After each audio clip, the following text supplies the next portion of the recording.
name is Karen.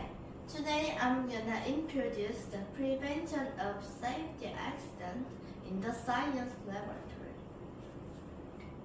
Accidents caused by careless science laboratory safety have been on the rise in recent years, and it is said that such an accident occurred not long ago in Korea.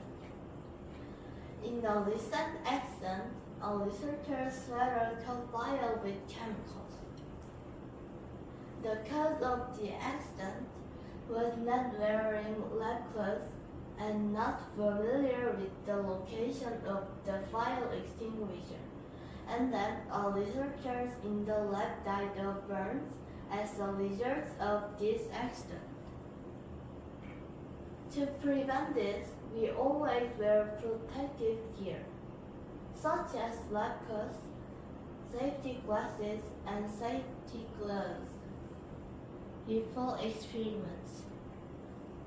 Additionally, when you smell chemicals, you have to smell them with your hands while blowing it. Also, keep in mind that you should not live or run around during the experiments.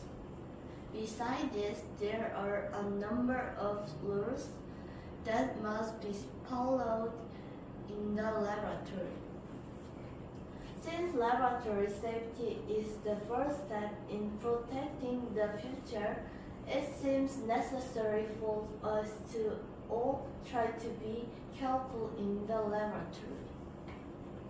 Thank you for listening.